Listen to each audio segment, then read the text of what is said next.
Hello, everyone. Welcome back.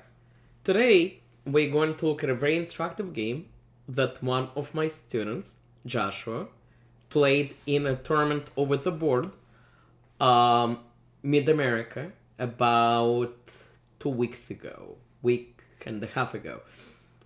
Um, Joshua had a great tournament. He won 4 games out of 5. He reached the USCF rating of 1500.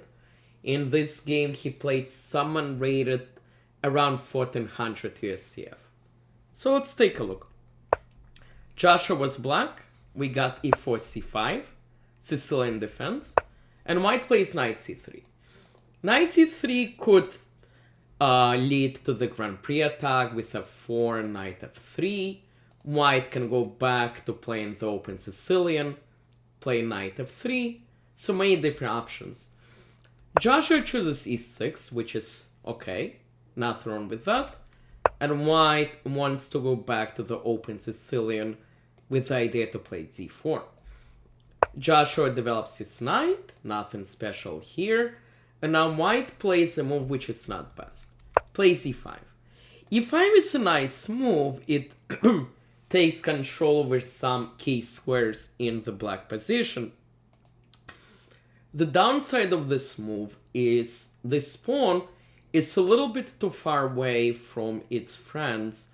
So if black attacks it, let's say with the knight, then the queen, it will be very hard to save this pawn. And Joshua starts to attack immediately. Computer wanted Joshua to start with the knight, and the problem is it's not so easy to defend it. For example, let's pretend white defends twice with the queen and the knight. The problem for white now is this bishop is not playing chess. And computer is suggesting some very interesting ideas. For example, it wants to start with a6 with the idea to expand, and then follow with d4, attacking this knight. If white ever takes, we take back, we hit this knight.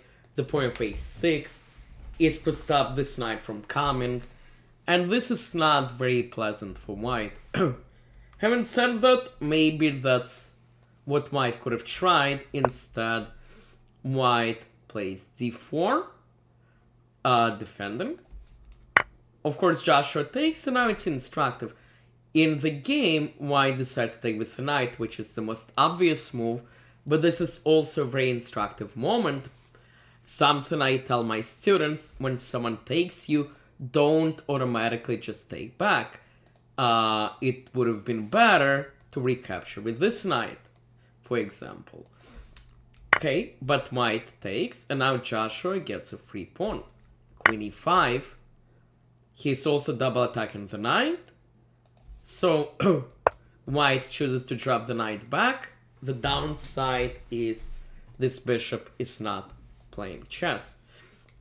Joshua develops the knight. Now he has 3 pieces in the game. White develops the bishop with tempo. Joshua saves the queen. White improves the knight and opens the door for the bishop. Joshua takes control of the center. And now we get to one of the more instructive portions of the game. White plays knight b5 with an obvious idea of knight c7. And that wins material, and Joshua allows it. He plays d5, blocks the bishop. White checks first. Joshua moves the king. Now white knows he will lose the bishop anyway, so he gets a pawn for it. Joshua takes back, and white takes the rook. If you just count material, you will find that white is better. White has a rook for a bishop, and everything else is even. The problem for white is his knight is in the corner. It's hard for it to come back. Joshua has 3 pieces out. It's very easy for him to bring more pieces into the game, which he does. Now he has 4 pieces out. Material is only one of the many things which matter. White gets ready to castle. plays bishop e2. And Joshua plays a nice move, pawn h5, saying if you castle, I might send this pawn down the board. Computer had some other interesting ideas, such as just finishing your development or playing king e7 with the idea to bring in your rook. But very nice move by Joshua, pawn h5. It looks like it's a free pawn. The downside of taking this pawn is it opens the rook, and the rook gets a file. Computer wants to ignore this, but white takes a plunge and says, let me take the free pawn. The problem with that, it's now Joshua plays knight g4, which attacks this twice, and also separates the bishop from the knight. White decides to castle, and of course we could just take here, but Joshua now goes for the final blow. Takes the pawn, bishop h2, king h1, now rook h5. Now we have some fun discovery threats. White plays queen e1, defending this pawn.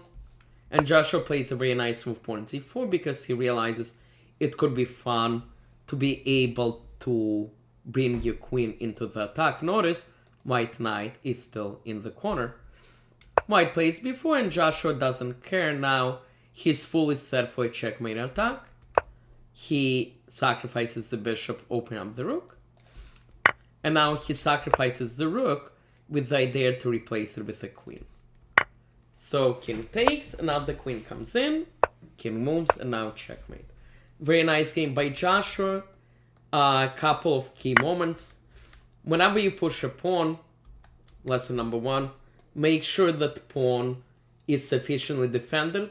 If you do sacrifice it, make sure you get something for it. Lesson number 2, when someone takes, you do not automatically take back. Lesson number 3, material is only one of the important things in chess. You're also in development. White won material, but it doesn't matter. Number 4, again, material is not the most important thing here. Joshua gives up a pawn in order to get open lines and tactical ideas. And now finally, you want to use all your pieces in the attack, which Joshua does brilliantly, sacrificing the bishop and then checkmating. Great job to Joshua, very instructive game. I